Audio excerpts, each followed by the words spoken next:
at that particular time, John got indicted for his first RICO, and we knew he wasn't going to make bail, so we know he's coming up to the cell block. And usually, when you get through all the intake, it's called intake, taking the mug shots and this and that, and getting dressed out.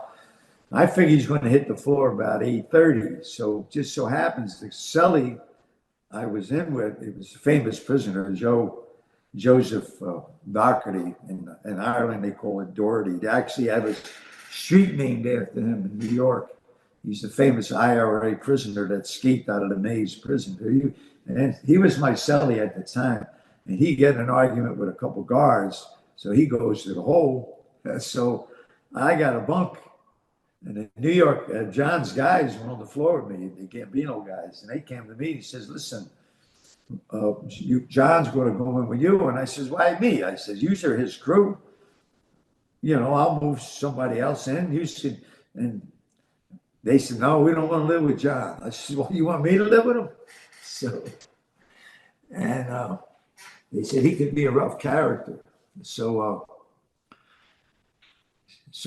I know he's coming into my cell, and I had some fruit, and I made a nice little fruit cup, and I had a little stinger. Stinger is a thing you plug in, and it's got a wire with a metal, and you can boil water. So I made him a nice cup of hot coffee and a fruit salad. Sure enough, he came in the cell between 8:30 and 9, and I stood up. We shook hands, and I said, "You got the bottom bunk." I had the bottom bunk, and he said, "No, I'm not coming in and take your bottom bunk. That's very to have a bottom bunk is prestigious, And I said, "Nah, you're older than me," and so I gave him the bottom bunk, and we made a rule, fast rule: anything said in the cell stays in the cell. And it was during the commission trial. I don't know if you heard of the commission trial.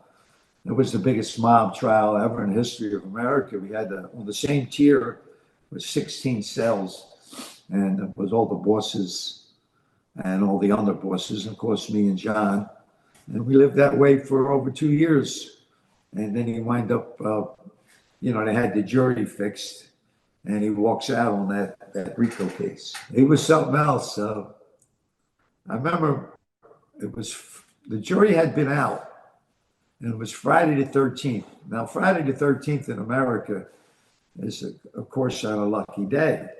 And John we used to get up pretty early, about time 6 o'clock, time he took a shower, and we have coffee. He used to like coffee, and he liked cranberry juice with lemon and his vitamins, and he's cursing up a storm. And it's Friday the 13th. I know the jury's going to come in guilty, this and that. They've been out. We got our door open to the cell, and he's cursing. And there was a little Italian guy, Tony. He's from Italy. He come in, and he says, "Oh, no, don't the curse. Friday the 13th. It's a lucky in Sicily." John said, "Get out." So to make a long story short, I used to walk him to the elevator every day. And, the doors opened up. Now, he's just been cursing for 2 hours about Friday the 13th. And he grabbed my face in his hands, and he whispered in my ear. He said, "Call me at home tonight." So, and then he goes. And that's the last time I seen him. I stood incarcerated. But I'm saying, did he lose his mind? Telling me to call him at home tonight? Well, not make a long story short, he knew he had the jury, and I guess what? I called him home that night, and he was very respectful to my family because he was on the street for 2.5 years before he got his other indictment, but my family still came up, visited me in New York, and every Thursday they would have dinner. He would have dinner all arranged for them. So we were very close. We were very close.